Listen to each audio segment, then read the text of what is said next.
રિયા રિયા રિયા મારી વાત તો સાંભળ એકવાર મારી વાત સાંભળી લે. મારે કાંઈ નથી સાંભળવું. હવે તું સાંભળજે. મારા લગ્નના ગીત હું છે ને મારા લગ્નની કંકોત્રી મોકલી દઈશ. તું આવું શું કામ કરે છે? અરે તું આવું બોલે છે ને તો મારો દિલ એક ધબકારો છૂટી જાય છે. અને જો તું મને છોડીને જઈશ ને તો હું મરી જઈશ. ખબરદાર જાવ બોલ્યો છે તો મારે તારા દુશ્મન. પણ યાર હું શું કરું? કંટાળી ગઈ છું. મારી કોલેજ પતવા આવી છે અને મારા ઘરના રાહ જોઈને જ બેઠા છે કે જેવી મારી કોલેજ પતે ને એવા જ મારા લગ્ન કરાવી દે. એમ ક્યાંથી લગ્ન કરાવી દઈ? હું એમ તારા લગ્ન નહીં થવા દઉં. એમ તો તું શું કર? મને કિડનેપ કરી લે. મંડપમાંથી ઉઠાવી જઈશ. ઘરે વાત કરવાની હિંમત તો છે નહીં તારામાં. તો શું કરીશ? લગ્ન કરવાની ઉતાવળ મને પણ છે પણ હું મજબૂર છું. મજબૂર? અરે એવી તો કઈ મજબૂરી છે જે તને લગ્ન કરવાથી રોકે છે? મારા માથે દેવું છે. મારા પપ્પાએ મમ્મીના દવાખાના માટે એક સાહુકાર પાસેથી પૈસા લીધા હતા. મમ્મી તો ના બચે અને પપ્પા પણ એના આઘાતમાં ચાલ્યા ગયા. અને રહી ગયું તો વખતે દેવું. અને જ્યાં સુધી હું એ દેવું નહીં ચૂકવી દઉં ને ત્યાં સુધી પેલો શેઠ મને ચેનથી જીવવા નહીં દે. એ માણસ બહુ ખતરનાક છે. અને એટલે જ હું તને આ બધાથી દૂર રાખવા માંગુ છું. અરે પાગલ, મને એકવાર વાત તો કરાય ને. પપ્પા અને ભાઈ સાથે વાત કરીને પૈસાનું અરેન્જમેન્ટ કરી આપત ને. બોલ, કેટલા પૈસા ચૂકવવાના છે?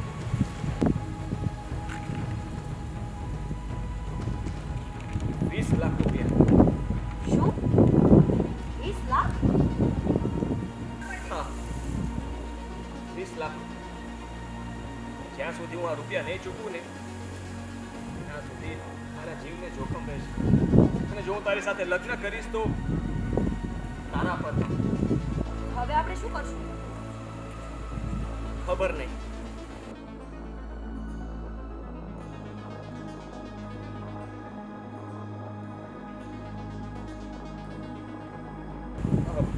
એક આઈડિયા છે, કામ થઈ જાય એમ. પણ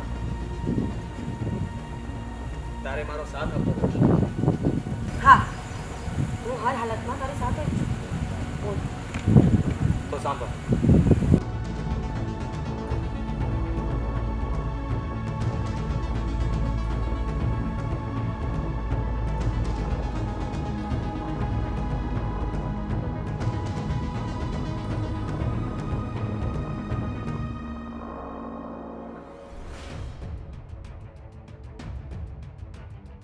તારી વાત હું સમજી ગઈ.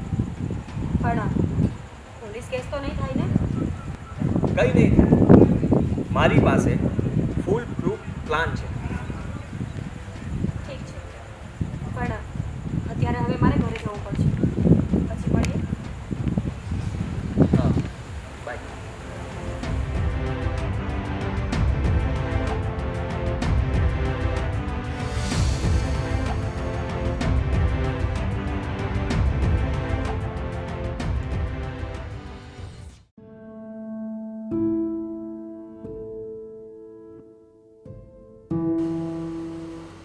આવી ગઈ દીકરા?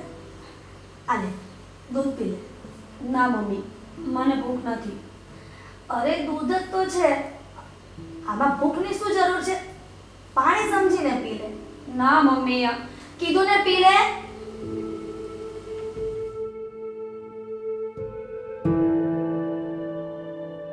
કેટલી સુકાઈ ગઈ છે.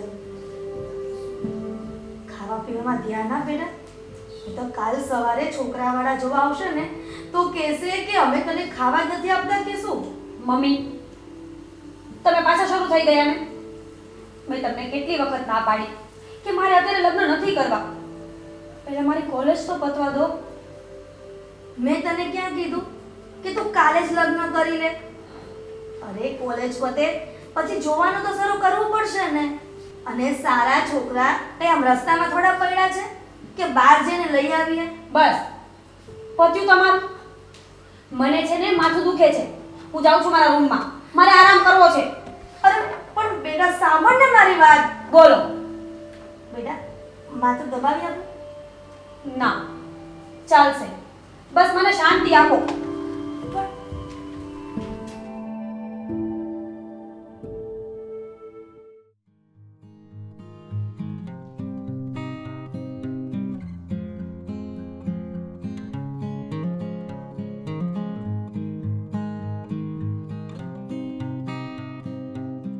લગ્ન કરવાનો આ જ ફાયદો છે.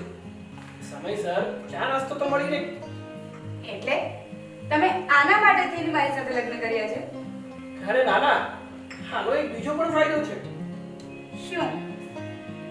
કહ દૂં તુમ્हें યા ચુપ રહું, દિલ में मेरे आज क्या है चुप. થાવણી હવે કોઈ જોઈ જશે તો કેવું લાગશે? અરે કોણ જોઈ જશે? મને નથી ખબર. બોલે હવે. જાઓ ને હવે તમે. જાવ તો ખરો, પણ પેલા મારી લાડકી બેન રિયાને બોલાવ તો ખરી. મારે થોડું એનું કામ છે. દીદી તો ક્યારના કોલેજ ચાલ્યા ગયા? ચાલી ગઈ? અરે યાર, મારું એટીએમ કાર્ડ એની પાસે છે. અરે એની પાસેથી લેવાનું હતું યાર. ચાલ એને ફોન કરું. જો રસ્તામાં હોય ને તો સાથે સાથે લેતો જ જાઉં.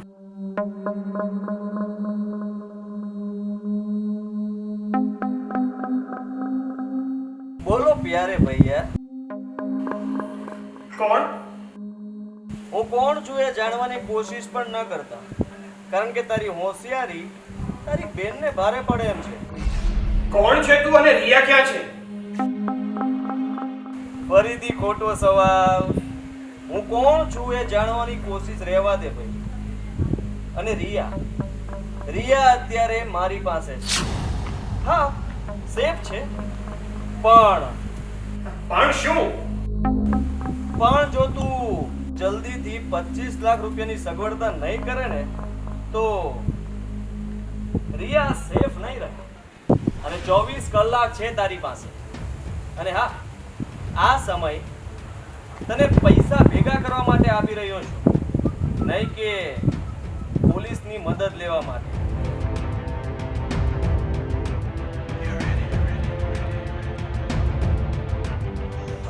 Hello hello.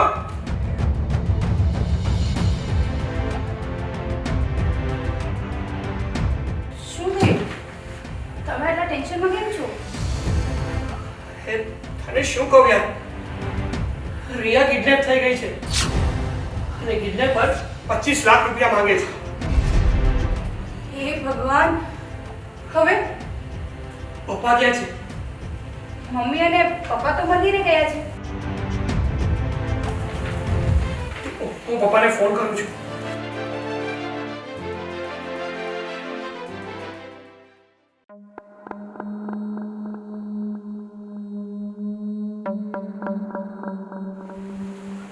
ખરે તારે છે ને એક્ટિંગ ટ્રાય કરવી જોઈએ. થોડી વાર તો હું પણ ડરી ગઈ હતી. મને લાગ્યું કે આ બધું સાચું જ છે.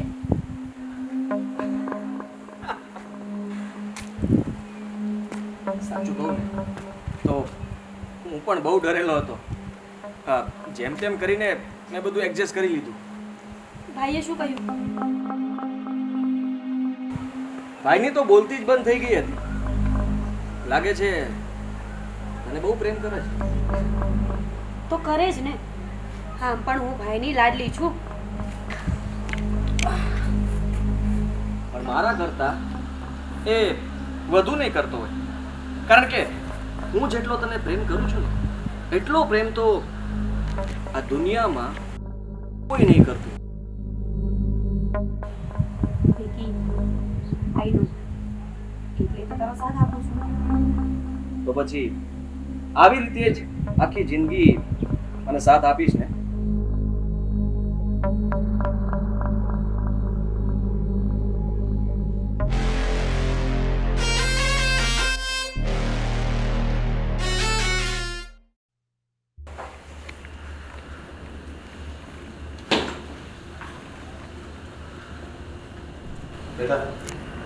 બરોબર ગણી તો લીધા છે ને? 25 લાખ પૂરા છે ને?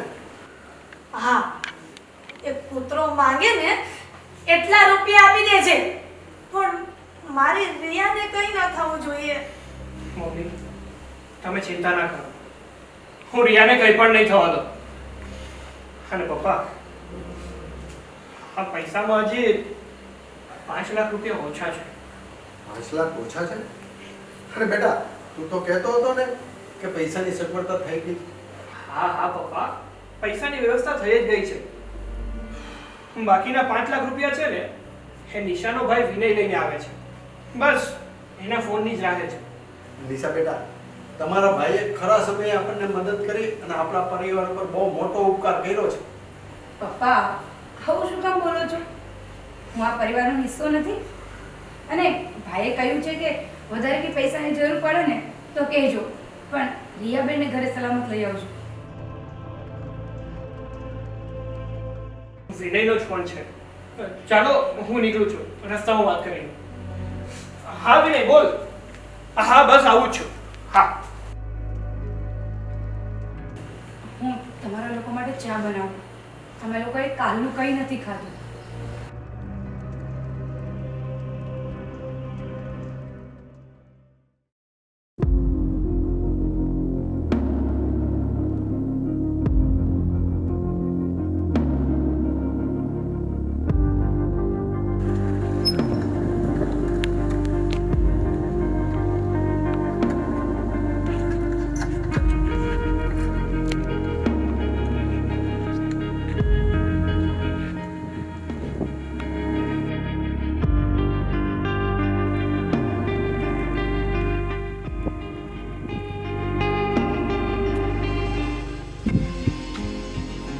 હાલો વિકી, હું પૈસાની બેગ લઈને આવી ગયો છું. એકલો જ આવ્યો છે ને? હા હા હું એકલો જ આવ્યો છું. સરસ. પણ જો કોઈ હોશિયારી કરી કે પછી પોલીસને જાણ કરી તો એટલું યાદ રાખજે કે તારી બેન તને જીવતી નહીં મળે. જો ભાઈ, તે મને જેમ કહ્યું હતું ને મેં એમ જ કર્યું છે. મેં કોઈને જાણ નથી કરી. અને તે કહ્યું ને એમ હું 25 લાખ રૂપિયા પણ સાથે લઈને આવ્યો છું. આમ જો તું રિયાને કંઈ નહીં કરતો. બસ બસ, હવે તારા લવારા બંધ કર ને સાંભળ. આ પૈસાની બેગ છે ને ત્યાં સામે મૂકીને જતો રહે. અને હા, ભૂલથી પણ પાછું વળીને ન જોતો, નહીતર. સારું, હું નહીં જોઉં. હું બેગ મૂકીને અહીંથી જતો રહીશ. પણ રિયા આવી જશે આ બાજુ. પૈસા મારી પાસે અને રિયા તારી પાસે. ચાલ હવે ફટાફટ પૈસાની બેગ ત્યાં મૂક અને નીકળ. સારું, હું બેગ મૂકીને જાઉં છું.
આવી ગઈ મારી દીકરી?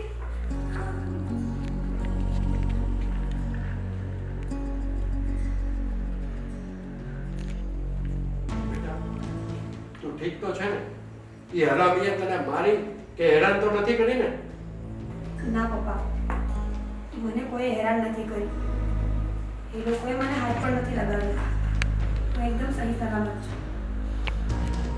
ભગવાનનો લાખ લાખ પાર માનું કે મારી દીકરી સહી સલામત પાછી આવી ગઈ.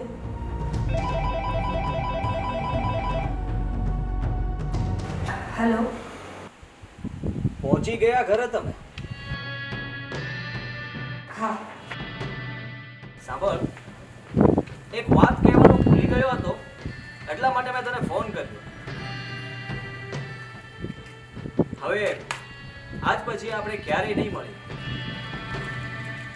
મારા ઉપર સટ્ટાનું મોટું દેવું થઈ ગયું હતું અને એટલે જ મેં તને મારા પ્રેમ જાળમાં ફસાવી અને 25 લાખ માટે થેન્ક યુ.